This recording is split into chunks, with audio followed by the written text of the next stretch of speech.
I was 9 years old when this happened, and it was the first time my parents ever trusted me to stay home alone. We lived in this 2-story house in a quiet neighborhood. It wasn't huge, but when you're a kid, even a normal house feels big when there's no one else in it. That day, my mom had to pick up my dad from the airport, and she asked if I wanted to come along. It was late in the evening, already getting dark outside, and I was in the middle of playing a new game on my Nintendo DS.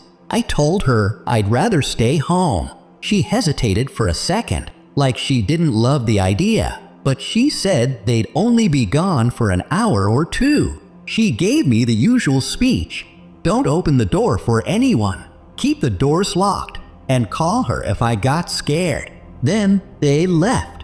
The second their car pulled out of the driveway, the house felt different.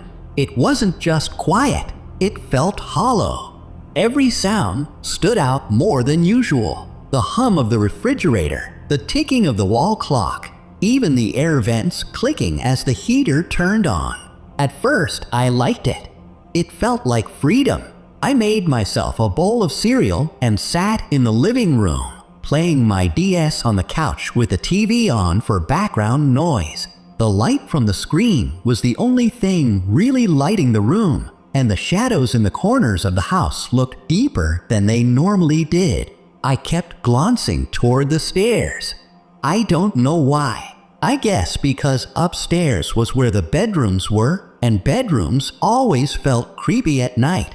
It was the only part of the house where the lights were off, and I didn't want to go up there alone. About 30 minutes passed. Everything was normal. Then the house phone rang. It startled me so bad I almost dropped my DS. The phone sat on the kitchen counter, only about 10 feet away. I walked over and picked it up, expecting it to be my mom checking in on me. But when I held it to my ear, there was nothing. No voice. No breathing. Just silence. I said hello 3 times, but nobody answered. Eventually, I hung up and went back to the couch, a little unsettled, but trying not to think about it. I assumed it was just a wrong number. A minute later, the phone rang again. This time, I didn't even want to pick it up, but I did, thinking maybe my mom's call had dropped. Same thing. Total silence. That was when I started feeling uncomfortable. I turned the TV volume up louder, like it would somehow make me feel safer. 5 minutes passed. Then I heard another ring. But this time, it wasn't the kitchen phone. It was coming from upstairs. I froze. We had another phone in my parents' bedroom, and that was the one ringing. I could hear it faintly through the ceiling, that distinct, shrill house phone ring echoing down the hallway upstairs. I just stood there in the living room, staring at the staircase. No one was supposed to be home, and I knew for a fact my parents hadn't left that phone off the hook because my mom used it earlier that day.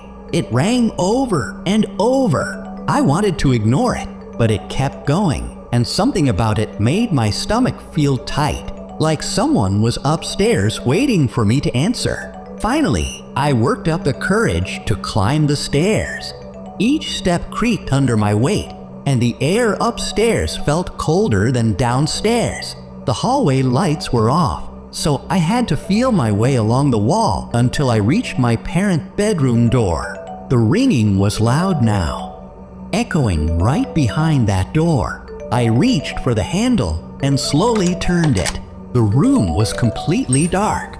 I could barely see anything inside, but I could hear the phone ringing on the nightstand. I took one step into the room. Then the ringing stopped, right as I entered. That scared me more than anything, because it meant whoever was calling knew I was there. I stood there in the darkness, staring at the nightstand. I reached out and picked up the phone. Before I could even say hello, a man's voice whispered, "Why didn't you answer sooner?" I dropped the phone like it burned me. My heart was pounding so loud I could hear it in my ears. I didn't say anything. I just stared at the phone, lying on the carpet. The voice spoke again, still calm and low. "I've been calling you." I backed away slowly, keeping my eyes on the doorway, expecting to see someone standing there. But the room was empty. No footsteps, no movement, just that phone on the floor. Then I heard something behind me, a faint shuffling sound, like someone stepping out into the hallway. I spun around. At the end of the hallway, just barely visible in the dark, I could see a shadow moving past the top of the stairs. Someone was up here with me. I didn't think. I just ran. I bolted down the stairs, nearly slipping, and sprinted outside into the front yard. I grabbed the cordless phone from the kitchen on my way out and dialed my mom's number with shaking hands. I told her someone was inside the house. She didn't believe me at first. She thought I was just scared, but I kept crying and begging her to come home, so she turned the car around. By the time my parents and the police arrived, the house was silent again. The officers checked every room, every closet, under every bed. They found nothing. No signs of forced entry. No broken windows. No one inside. My mom started thinking I imagined the whole thing. She told me maybe I was just scared of being alone. But that night, after everyone went to sleep, I heard the upstairs phone ring again. Once. Just one single ring. And then, in the quiet, I heard a man's voice from the hallway outside my bedroom. Soft, almost amused. "I'm still here." We moved out of that house a month later. My parents said it was because my dad got transferred for work. But I think they were scared too, because neither of them ever explained why the upstairs phone line had been cut from outside.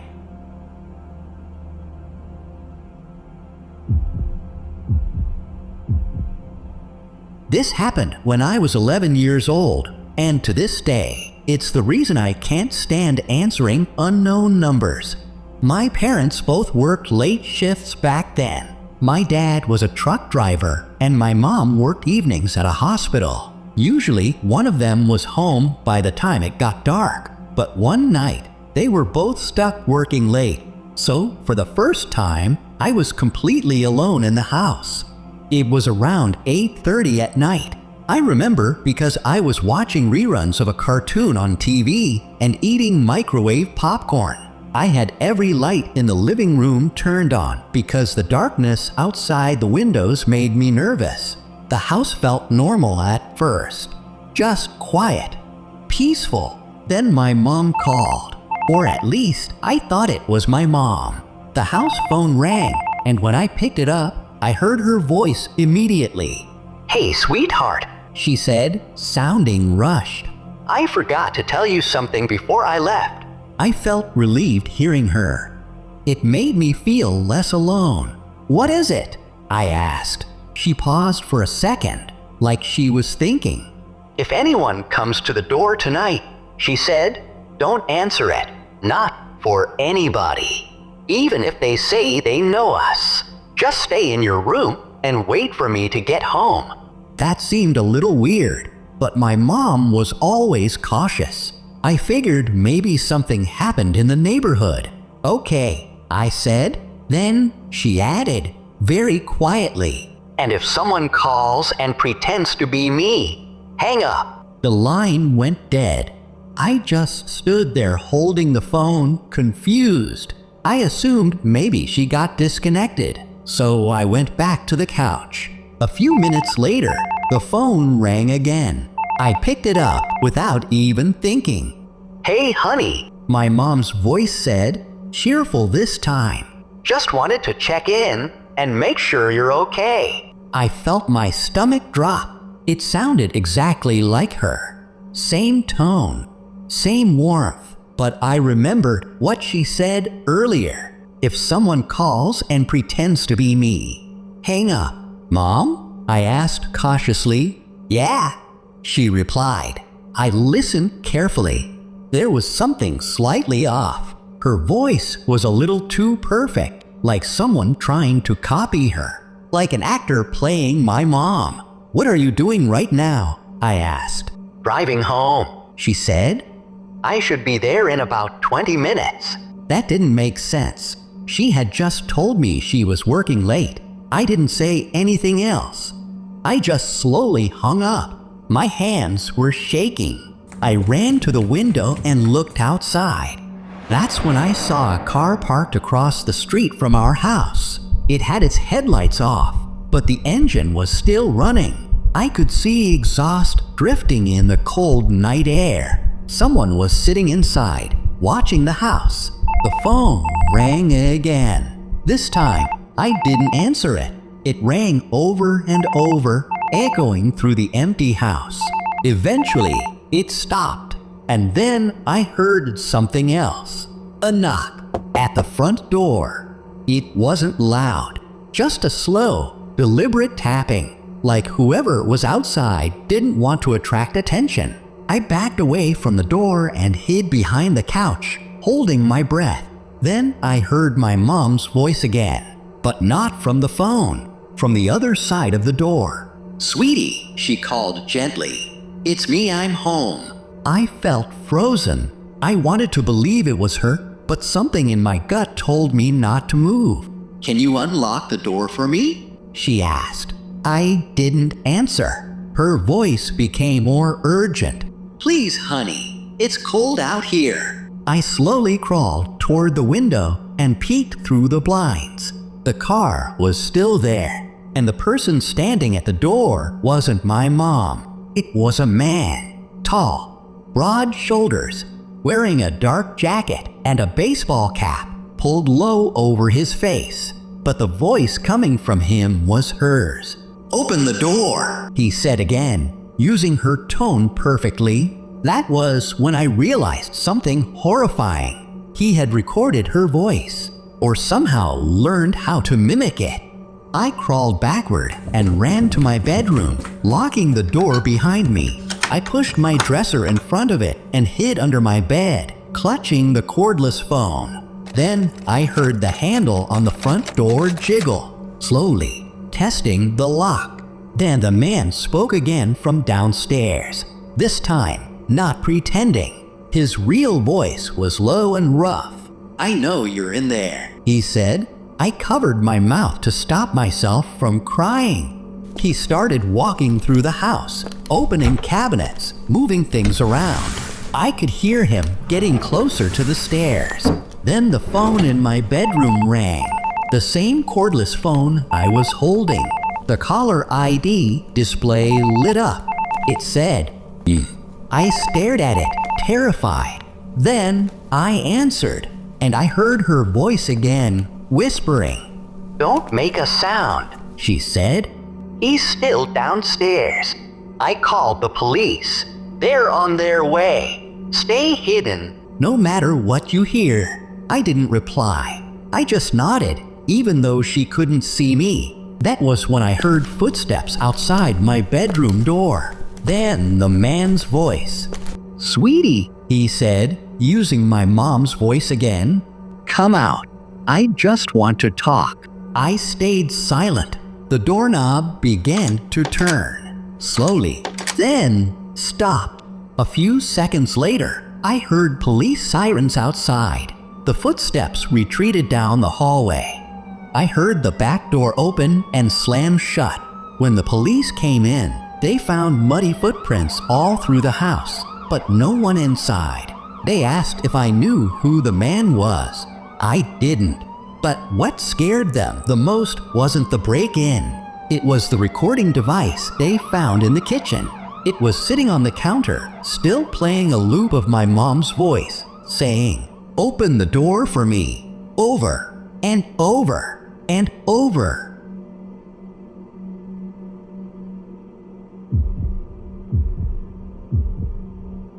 I was 8 years old the first time I was ever left home alone, and I swear I can still remember every second of that night. It was a school night, and my parents had to go to my aunt's house for some emergency. They told me they wouldn't be gone long, maybe an hour, and that I should just stay in my room and play until they got back. They locked the front door and left. At that age, I didn't think much of it. I was used to being by myself during the day, just not at night. I turned on my little box TV and sat on the floor, playing with my action figures. After a while, I realized how quiet it was. No footsteps downstairs, no talking, no TV noise from the living room, just the soft buzz of the lamp in my room and the occasional sound of the house settling. Then I heard something from my closet, a faint tapping. At first, I thought it was just something shifting in there. I had a lot of junk piled up, old toys, boxes, clothes. But then it happened again. Tap, tap, tap. It sounded like someone lightly knocking from the inside. I stared at the closet door for a long time, waiting for it to stop. Eventually, it did, and I convinced myself I was just imagining things. Then the door slowly creaked open, just a few inches. The light from my room spilled into the dark closet, and I could see my jackets hanging there, barely swaying. I got up and walked over, feeling brave for a second. I pulled the door shut and went back to my toys. A few minutes later, I heard it open again. I turned around and saw the same gap in the door. I remember feeling this really weird sense of dread, like my room wasn't mine anymore. I walked back to it and pushed it closed again, this time harder. Then I dragged my toy chest in front of it. That made me feel a little safer. I went back to my bed and tried to watch TV, but I couldn't stop glancing toward that closet. Every time the show made a loud noise, I jumped. Then I heard the tapping again, only now it was louder, right behind the door. Tap, tap, tap.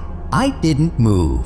And then the toy chest started sliding across the floor, slowly, like something on the other side was pushing it. I felt completely frozen. I just stared as it moved inch by inch, leaving a long scratch mark in the carpet.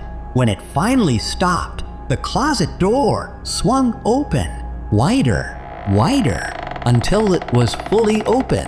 I could see straight inside, but it was empty. No one there, no hands, no face, just darkness. I told myself it had to be the air pressure or something, but I knew that was a lie. I knew something was wrong. Then I heard a voice, soft, whispering, from inside the closet. Come here. I didn't scream. I didn't cry. I just grabbed my blanket and hid under it, shaking so hard I could barely breathe.